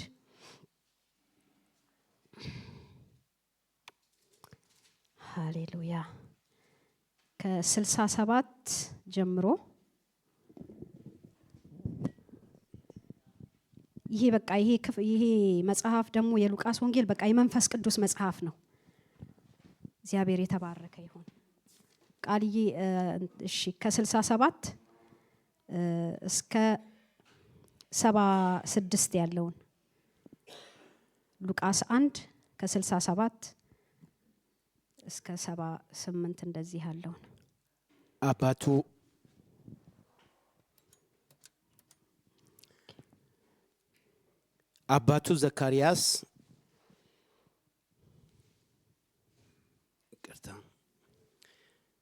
አባቱ ዘካርያስ መንፈስ ቅዱስ ሞላበትና ትንቢት ተናገረ፣ እንዲህም አለ። የእስራኤል ጌታ አምላክ ይባረክ፣ ጎብኝቶ ለሕዝቡ ቤዛ አድርጓልና ከጥንት ጀምሮ በነበሩት በቅዱሳን ነቢያት አፍ እንደተናገረ በብላቴናው በዳዊት ቤት የመዳን ቀንድን አስነስቷልና ማዳኑም ከወደረኞቻችንና ከሚጠሉን ሁሉ እጅ ነው። እንደዚህ ለአባቶቻችን ምሕረት አደረገ፣ ለአባቶቻችን ለአብርሃምም የማለውን መሐላውን ቅዱሱን ኪዳን አሰበ። በእርሱም ከጠላቶቻችን እጅ ድነን በዘመናችን ሁሉ ያለ ፍርሃት በቅድስናና በጽድቅ በፊቱ እንድናገለግለው ሰጠን። ደግሞም አንተ ሕፃን ሆይ የልዑል ነቢይ ትባላለህ፣ መንገዱን ልትጠርግ በጌታ ፊት ትሄዳለህና እንደዚህም የኃጢአታቸውን ስርየት የሆነውን የመዳንን ዕውቀት ለሕዝቡ ትሰጣለህ። ይህም ከላይ የመጣ ብርሃን በጎበኘበት በአምላካችን ምሕረትና ርኅራኄ ምክንያት ነው። ብርሃኑም በጨለማና በሞት ጥላ ተቀምጠው ላሉት ያበራል፣ እግሮቻችንንም በሰላም መንገድ ያቀናል። አሜን ሃሌሉያ። ስለዚህ ይሄ ተስፋው ቃል ለአባታችን ለዳዊት እንደዚሁም ለአብርሃም የተገባ የተስፋ ቃል ኪዳን ነው። ይሄንን ተስፋ ነበረ የሚጠብቁት ማለት ነው። አብርሃምን ቅድም ስትዘምር ነበር ዲናዬ፣ እግዚአብሔር ይባረክ። እንደ ልማድ ወደ መቅደስ አንምጣ ወገኖቼ፣ ጌታ የተባረከ ይሁን። ይሄንን ተስፋ ነበረ በቃ ለአብርሃም ከሀገርህ ከዘመድህ ከአባትህ ቤት ከሀገርህ ከዘመድህ እኔ ወደማሳይህ ምድር ውጣልኝ አለ። ለምን? ከአብርሃም ዘር የሚመጣው በይስሐቅ በኩል የሚመጣው ዘር ክርስቶስ ኢየሱስ ለእስራኤል መጽናናትን የሚያመጣ አሁን እንደተነበበልን ቃል ማለት ነው። ይህንን የቃል ኪዳኑን ሕዝብ በዚህ መሲህ አማካኝነት ሊጎበኝ ነበር እግዚአብሔር የመጣው። እነሱ ግን አላስተዋሉም በጊዜው ማለት ነው። ግን የሚያስተውሉበት ጊዜ ይመጣል። እነዚህ ሰዎች ግን ያንን መሲህ አዩት። እግዚአብሔር የተባረከ ይሁን። ሌላው ከስምዖን ሕይወት የምንማረው ነገር ምንድነው? ትጉህ ነበር ይላል። ትጉህ ነበር። እንግዲህ ተስፋ ዝም ብሎ ከሰማይ ዱብ የሚል ነገር አይደለም ወገኖቼ። ምን ይፈልጋል? ትጋት ይፈልጋል። መጠባበቅ ይፈልጋል። እግዚአብሔር የተባረከ ይሁን። ይሄንን ነው የምናየው። በስምዖን ሕይወት ውስጥ የነበሩትን እነዚህ ነገሮች ስንመለከት በዚህ ትጋት ውስጥ ነው የነበረው። በዚህ መጠባበቅ ውስጥ ነው የነበረው። ዝም ብሎ አይደለም። እግዚአብሔር የተባረከ ይሁን። ዝም ብሎ የሆነ ነገር ተስፋ ዝም ብሎ ከሰማይ የሚወርድ ዳቦ ሆኖ ውርድ አይልብንም። ከኛ ደግሞ የሚጠበቅ ነገር አለ። ስለ ትጋት ምሳሌ 12 የምታውቁት ቃል ምሳሌ 12:27 ላይ ምን ይላል? ታካች ሰው አደን አያድንም፣ ለሰው የከበረ ሀብት ትጋት ነው ይለናል። የትጋትን ትርጉም ፈጠን ብዬ እናገራለሁ። የትጋትን ትርጉም በመጽሐፍ ቅዱስ መዝገበ ቃላት መሰረት ስናይ አንደኛ ትጋት ማለት ተግባርን አለመፍታት ነው። ተግባርን አለመፍታት፣ ስራ ፈት አለመሆን ማለት ነው። በእያንዳንዱ ቀን የምንሰራው የምንተጋበት ነገር ያስፈልጋል ማለት ነው። አንድ ሰው የተናገረው ነገር በጣም ውስጤን እንትን አለው። ፓስተር ሀብቴ አዳነ ከአሜሪካ ምን እያለ ይናገር ነበር? ስራ ፈት አይምሮ አለ የሰይጣን ቢሮ ነው አለ። በቃ ተቀምጦ እዛ ላይ ስራ ፈት በሆነ ሰው ላይ ተቀምጦ የሚፈልገውን ነገር ወደሚፈልገው አቅጣጫ የሚነዳው ሰው ነው ማለት ነው። ስራ ፈት አይምሮ ምን አለ? የሰይጣን ቢሮ ነው አለና እኔም ተመችቶኛል። ለዚህ ነው ወሰድኩት። ስለዚህ የትጋት ትርጉም ምንድነው? ተግባርን አለመፍታት። ሌላው ሁለተኛው የተሰጠንን በረከት የምንወርስበት አቅም ነው ትጋት። እግዚአብሔር የተባረከ ይሁን። ሌላው ሶስተኛው ደግሞ ስለ ትጋት ነው እየተናገርኩት ያለሁት። ንቃትን ያሳያል። ልክ የሌሊት በሌሊት ዘበኛ በአገራችን የሚጠብቅ ሰው የአንድ ድርጅት ሊሆን ይችላል፣ የአንድ ቤተሰብ ሊሆን ይችላል። የተጣለበትን ኃላፊነት በንቃት ነው የሚጠብቀው። እግዚአብሔር የተባረከ ይሁን። ስለዚህ እነዚህ ሰዎችም ስምዖንም በዚህ ትጋት ውስጥ ነው የነበረው፣ በመጠንቀቅ ውስጥ ነው የነበረው። ጌታ የተባረከ ይሁን። ሃሌሉያ። ሌላው ደግሞ ከእግዚአብሔር የተጣለብንን ኃላፊነት ወጥነት ባለው ህይወት መመላለስ ማለት ነው። በቃ ከእግዚአብሔር ዘንድ የተጣለብን ኃላፊነት አለና ወጥ የሆነ ህይወት ይኖረን ወገኖቼ። እምለው ነገር ይገባቸዋል። ወጥ የሆነ ማለት ነው። አንዴ በራድ አንዴ ትኩስ በቃ መሆን እንደዛ እንዳንሆን ወገኖቼ።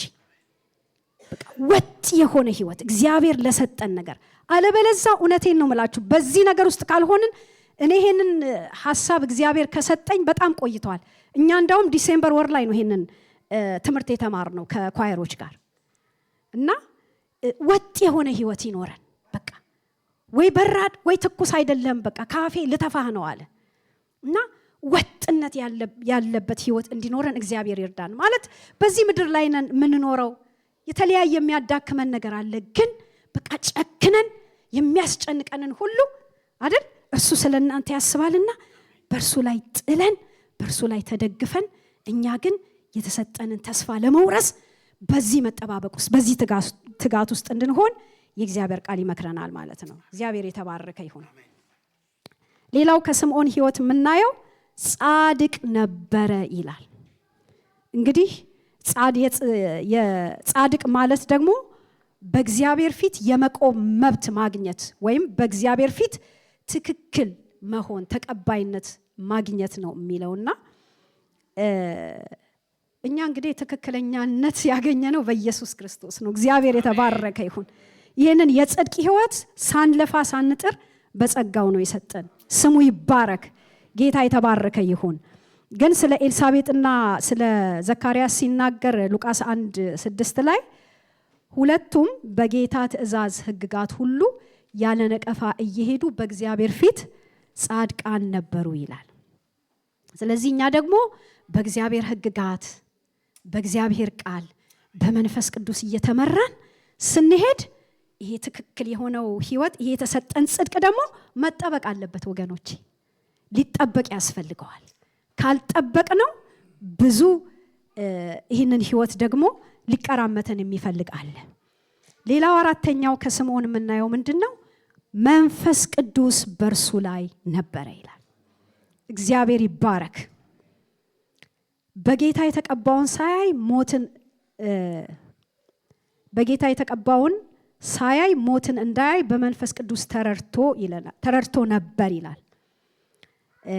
ስለዚህ የተስፋ ፍጻሜ የሆነውን ሙሴ በህግ ነቢያትም ስለሱ የተናገሩለትን ኢየሱስ ክርስቶስን ማርያምና ዮሴፍ ለማስባረክ እንደ ህጉ ሊያደርጉለት ወደ መቅደስ ይዘውት ሲገቡ ከህፃናት መካከል ለየው። የ8 ቀን ህፃን ለየው። እኔ ዝም ብዬ አላነበው፣ ምክንያቱም የ8 ቀን ህፃን በጣም መንፈስ ቅዱስ ነው የገለጠለት። ከመንፈስ ቅዱስ ባህሪያት አንዱ የእውቀት መንፈስ ነው። የእግዚአብሔር መንፈስ በኢየሱስ ክርስቶስ ላይ ስላረፈው ስለ እግዚአብሔር መንፈስ ኢሳይያስ 11 ላይ ሲናገር 1እና 2 ላይ የእግዚአብሔር መንፈስ የጥበብ የማስተዋል የምክር የኃይል የእውቀት እግዚአብሔርን የመፍራት መንፈስ ያርፍበታል ይላል። የእውቀት መንፈስ እውቀትን ሰጠው። የተለየውን ህፃን በተለየ ሁኔታ አቀፈው። እግዚአብሔር የተባረከ ይሁን። ከእናቱ ተቀብሎ አቀፈው። ከዛ በኋላ እንዳያችሁት እግዚአብሔርን መባረክ ነው የጀመረው።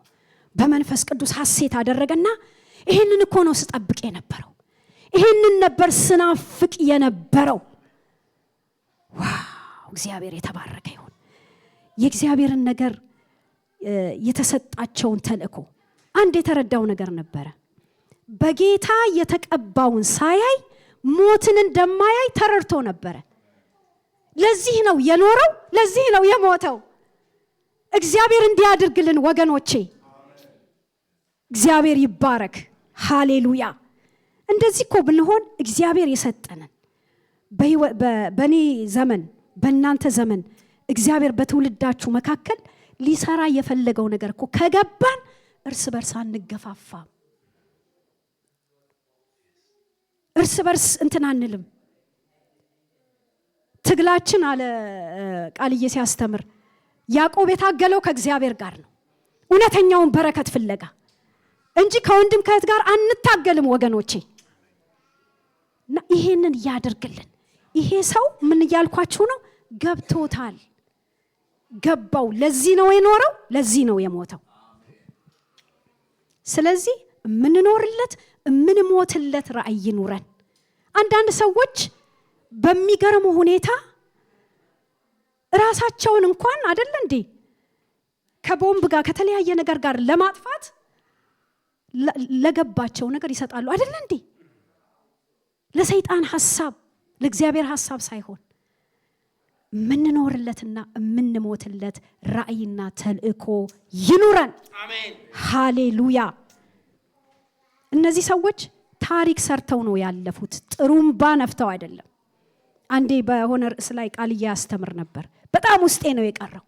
ጥሩምባ ነፊ ነህ ወይስ ታሪክ ሰሪ ነህ እያለ ነበር። ታሪክ ሰሪዎች እንድንሆን እግዚአብሔር ይርዳን። አሜን፣ ሃሌሉያ። ስለዚህ ወደ እግዚአብሔር ቤት በልማድ አይደለም የመጣው፣ በማክበር በፍርሃት በመጠባበቅ በመንፈስ ቅዱስ ምሪት። ጌታ የተባረከ ይሁን። እኔ እግዚአብሔርን ምህረት እየጠየቅኩ ነበረ። ጌታ ሆይ በተለየ ሁኔታ ያንተን ነገር አሽትቼ የሚገባህን ክብር እንድሰጠህ እያልኩ። ሃሌሉያ።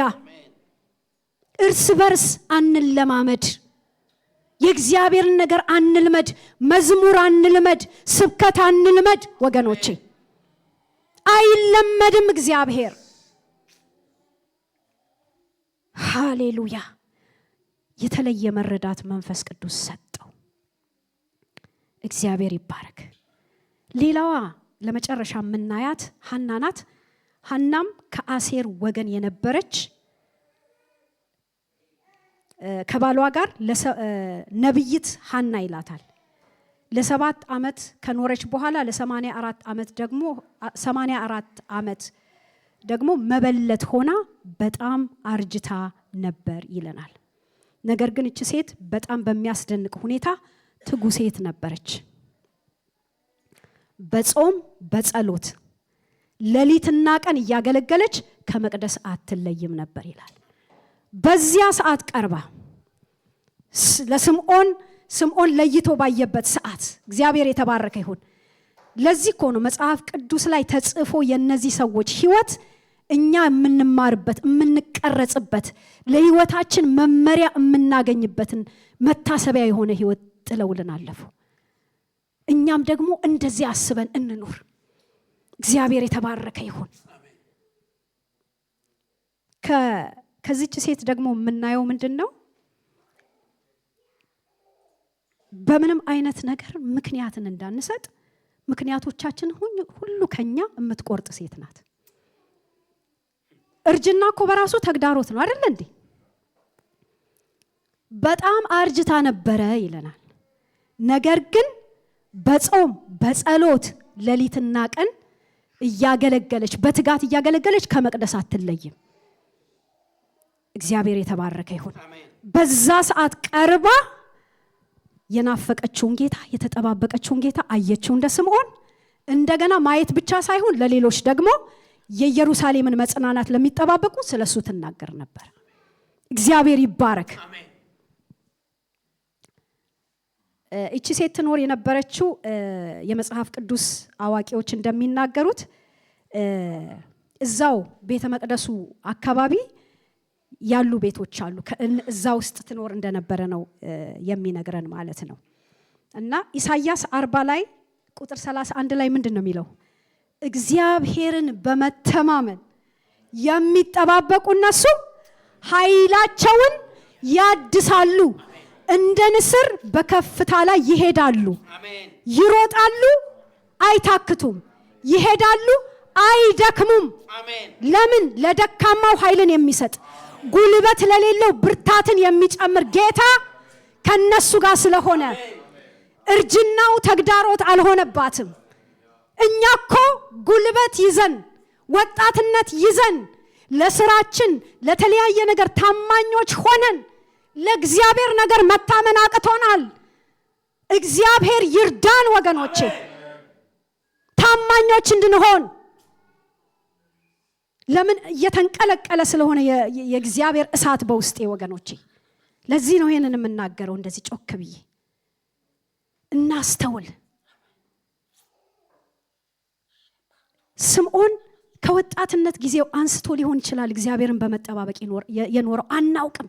ግን ሁሉ ጊዜ ይሄን ጉብኝት በመጠባበቅ ነው በመቅደስ የሚወጣውና የሚገባው። አይለምድም፣ ዝማሬ አይለምድም። በመቅደሱስ የሚደረገው ነገር አንልመድ ወገኖቼ፣ እርስ በርሳችንም አንለማመድ። እግዚአብሔር ትልቅ ነው። ሃሌሉያ! ጌታ የተባረከ ይሁን። ስለዚህ በትክክለኛው ቦታ ትክክለኛው ሰዓት ላይ ተገኝታ እግዚአብሔርን ባረከች። አዩ፣ አሳዩ። እግዚአብሔር የተባረከ ይሁን። እንጸልያለን። ሃሌሉያ!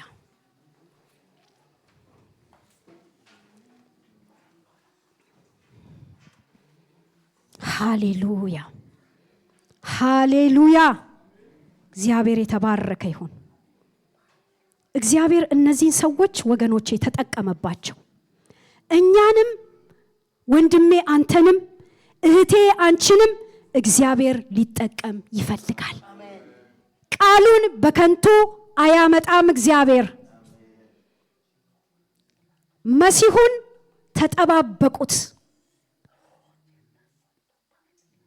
በመጠባበቅ ኖሩ፣ በትጋት ኖሩ። ሃሌሉያ! እግዚአብሔር የሰጣቸውን ይሄ የጽድቅ ህይወት ጠብቀው ኖሩ፣ ተጠንቅቀውለት ኖሩ። ሃሌሉያ! በመንፈስ ቅዱስ ምሪት። ሃሌሉያ! መንፈስ ቅዱስ በእርሱ ላይ ነበር ይላል። ሃሌሉያ! ስለዚህ ዘመናችንን እድሜያችንን ሃሌሉያ በከንቱ እንዳያልፍ እግዚአብሔር ተጠቅሞበት እንድናልፍ ምንድነው የሚለው የእግዚአብሔር ቃል በዮሐንስ ራእይ ላይ? መንፈሱና ሙሽራይቱ ና ይላሉ። የሚሰማ ሁሉ ና ይበል። ና የሚል ህይወት፣ ምጽአቱን የሚያፋጥን ህይወት ወገኖቼ። ሃሌሉያ! ሃሌሉያ! መንፈስ ቅዱስ ነው ይሄንን የሚያደርገው። በመንፈስ ቅዱስ የማይመራ ህይወት ይሄንን ሊያደርግ አይችልም። ጌታን መጠባበቅ አይችልም። መንፈሱና ሙሽራይቱ ግን ና ይላሉ። የሚሰማ ሁሉ ና ይበል። ወገኖቼ ኢየሱስ ክርስቶስ ከድንግል ማርያም ተወልዶ በዚህ ምድር ላይ 33 ዓመት ተኩል ንጹህ የሆነ እግዚአብሔርን የሚያስከብር ኑሮ ኖሮ ተፈጸመ ብሎ ዱላውን ለደቀ መዛሙርቱ አቀብሎ ሄደ። ዓለምን ሁሉ የሚሞላ ሃሌሉያ የሰጣቸውን ያንን ወንጌል እነሱ ደግሞ ለሌሎች አቀበሉ። ሃሌሉያ! የአባቱን ፈቃድ ፈጽሞ ተፈጸመ ብሎ አለፈ። ሐዋርያቶችም ሩጫዬን ጨርሻለሁ፣ ወደፊት ደግሞ የጽድቅ አክሊል ተዘጋጅቶልኛል። ይህንንም ጻድቅ የሆነው ፈራጅ እርሱ ለእኔ ያስረክባል አለ። ነገር ግን ለእኔ ብቻ አይደለም፣ መገለጡን ምጽአቱን ለሚጠባበቁ ሁሉ ነው አለ። እግዚአብሔር የተባረከ ይሁን።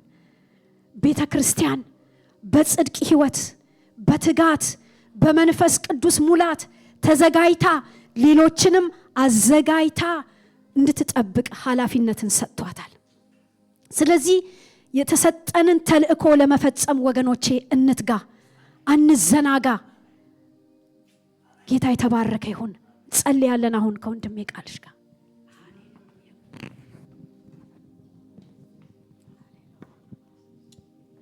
ሃሌሉያ ሃሌሉያ። እንጸልያለን ወገኖቼ ሆይ ተነስተን እንጸልያለን። ይሄ መንፈስ እንዲያገኘን፣ ይሄ የቃል መንፈስ እንዲያገኘን እንጸልያለን። ኢየሱስ ጌታ ነው።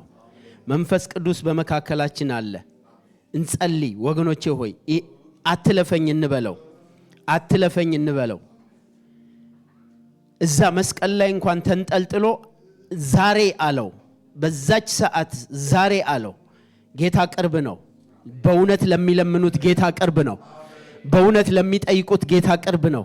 እንደዚህ መቀጠል አልፈልግም፣ ለውጠኝ እንበለው። ነገሬን ለውጥ፣ ታሪኬን ለውጥ፣ አካሄዴን፣ ስብከቴን፣ ህይወቴን፣ አገልግሎቴን ለውጥ እንበለው።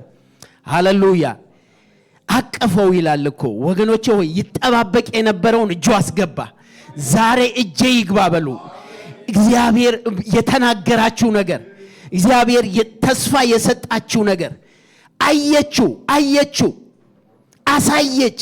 ኢየሱስ ጌታ ነው። ስለመጣልን ቃል እግዚአብሔርን እናመሰግናለን። ዛሬ ማየት ይሁንልን፣ መቀበል ይሁንልን፣ ማቀፍ ይሁንልን። ወገኖቼ ሆይ እግዚአብሔር የተናገረን ዘመናችንን ሙሉ ስንጠብቅ የነበረው፣ ስንጠባበቅ የነበረው፣ ስናስብ የነበረው ውስጥ እንድንገባ ዛሬ እግዚአብሔር ይርዳን። እጆቻችንን ዘርግተን እግዚአብሔር ሆይ አሳቅፈኝ እንበለው። እጆቻችንን እንዘርጋ። እጆችን ዘርጋ፣ አፍን ክፈት እሞላዋለሁ እንዳለ እጆቻችንን እንዘርጋ። ያሳቅፈናል። እግዚአብሔር የጠበቁትን እንደተነበበልን እግዚአብሔርን በመተማመን የሚጠባበቁትን ኃይላቸውን ያድሳል ተብሏልና እግዚአብሔር ታማኝ አምላክ ነው። እግዚአብሔር ታማኝ አምላክ ነው። ሃሌሉያ ሃሌሉያ ሃሌሉያ።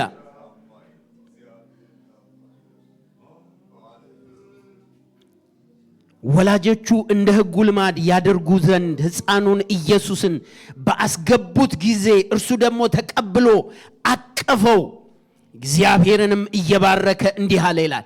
እርሱ ደግሞ ተቀብሎ አቀፈው። እግዚአብሔር ያሳቅፈናል ወገኖቼ ሆይ። እግዚአብሔር ያየልንን፣ እግዚአብሔር የተናገረንን፣ የተጠባበቅነውን ከደስቲኒያችን ጋር እግዚአብሔር ያገናኘናል። ከፍጻሜያችን ጋር እግዚአብሔር ካየልን ነገር ጋር እግዚአብሔር ያገናኘናል። መገናኘት ይሆንልናል። መገናኘት፣ ኢንካውንተር፣ ዲቫይን ኢንካውንተር፣ መለኮታዊ መነካካት፣ መለኮታዊ መገናኘት፣ መለኮታዊ መያያዝ፣ ለመለኮታዊ መተያየት። ሃሌሉያ ማክሮቫሼ ታርዲላ ባዶናማስ። እችን ጉባኤ ይዤ በፊት ቀርባለሁ። ዛሬ እችን ጉባኤ ይዤ በፊት ቀርባለሁ። እግዚአብሔር ሆይ እችን ቤተክርስቲያን፣ እችን መቅደስ እግዚአብሔር ሆይ ወዳይህላት፣ ወደ ተመለከትክላት እግዚአብሔር አምላኬና አባቴ ሆይ ትገባለህ ወዳልከው፣ ትደርሳለህ ወዳልከው፣ ታያለህ ወዳልከው፣ ትይዛለህ ወዳልከው፣ ታቅፈዋለህ ወዳልከው መግባት እንዲሆንልን በኢየሱስ ስም ጸልያለሁ።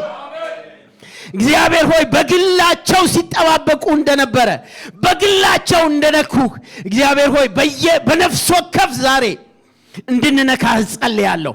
ይሄ መንፈስ፣ ይሄ ቃል ዛሬ ያገኘን። ይሄ ጉልበት እግዚአብሔር ሆይ ይሄ መንፈስ ስጋ ይልበስ ዛሬ። ይሄ ቃል ስጋ ይልበስ በላያችን ላይ፣ በመካከላችን ስጋ ይልበስ። እግዚአብሔር አምላኬና አባቴ ሆይ ጸልያለሁ በኢየሱስ ክርስቶስ ስም።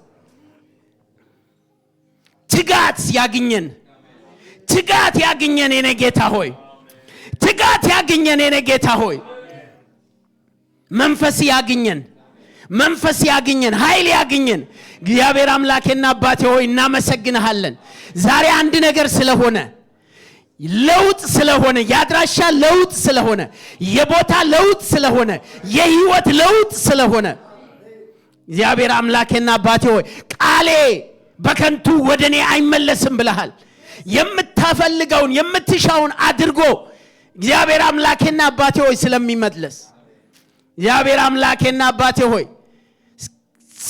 ዝናብ ከሰማይ ወርዶ ምድርን እንደሚያረሰርስ እንድታፈራ እንድታበቅል እንደሚያደርጋት የላከው ቃል እንዲሁ ነውና እግዚአብሔር አምላኬና አባቴ ሆይ ዛሬ ፈሰሰው ቃል የቃል ዝናብ በኢየሱስ ክርስቶስ ስም እያንዳንዳችን ላይ እንድናፈራ እንዲያደርገን እግዚአብሔር አምላኬና አባቴ ሆይ ፍሬያማ እንዲያደርገን እንጸልያለሁ በኢየሱስ ክርስቶስ ስም የማያፈራ ህይወት እንዳይኖር የማያፈራ ስጋ ለባሽ እንዳይኖር በኢየሱስ ክርስቶስ ስም ጸልያለሁ ይሄ ቃል የማያፈራበት እግዚአብሔር ሆይ ደረቅ ምድረ በዳ እግዚአብሔር አምላኬና አባቴ ሆይ በቃል እንደሚለመልም እግዚአብሔር ሆይ ይህ ቃል በላያችን ላይ እንዲያፈራ ለውጥ እንዲያመጣ በኢየሱስ ስም ጸልያለሁኝ እግዚአብሔር ሆይ አትጨነቁ ብለህናል አንተ ለኛ ተጨንቀሃል በቀራንዮ መስቀል ላይ ስለኛ ተጨንቀሃል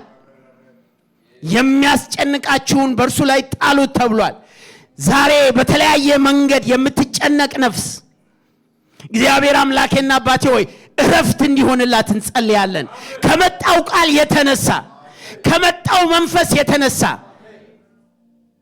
እግዚአብሔር አምላኬና አባቴ ሆይ አንድ ቃል አነባለሁኝ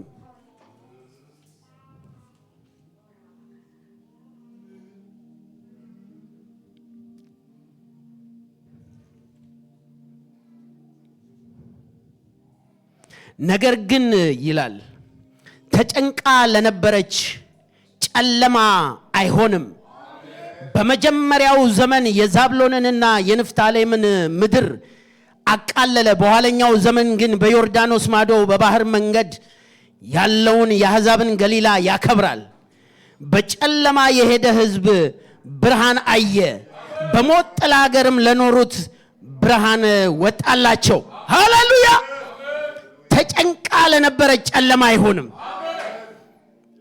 ብርሃን ወጣላቸው ይላልና የቃል ብርሃን በመካከላችን ስላበራ እግዚአብሔር አምላኬና አባቴ ሆይ አመሰግንሃለሁ በረኞቹ ዙሪያ ያንተ የክብር ብርሃን እንዳበራ ዛሬ የቃል ብርሃን በመካከላችን ስላበራ አመሰግንሃለሁ እግዚአብሔር ሆይ ተጨንቃ ለነበረች ጨለማ አይሆንምና ዛሬ ተጨንቃ ወደዚህ ቤት የመጣች ነፍስ ጨለማ ስለማይሆን አመሰግንሃለሁ ብርሃን ስላገኛት አመሰግንሃለሁ የቃል ብርሃን ስላገኛት አመሰግንሃለሁ ክብር ምስጋና ለአንተ ይሁን እግዚአብሔር አምላኬና አባቴ ሆይ ስለ ባሪያህ እናመሰግንሃለን ስለ ረዳሃት ስላገስካት እግዚአብሔር አምላኬና አባቴ ሆይ አቅም ጉልበት ስለሆንካት እግዚአብሔር ሆይ ክብር ምስጋና ለአንተ ይሁን ዛሬ ያገለገሉህን ባሪያዎችህን እግዚአብሔር አምላክ ሆይ ስለረዳሃቸው ስላገስካቸው አንተ በመካከላቸው ስለነበርክ አጠገባቸው ሆነ ስላበረታሃቸው በእነርሱ ስላለፍክ አመሰግንሃለሁ እግዚአብሔር ሆይ ቀሪ ጊዜያችንን ባርክልን ክብር ምስጋና ለአንተ ይሁን በጌታ በኢየሱስ ክርስቶስ ስም አሜን አሜን ተባረኩ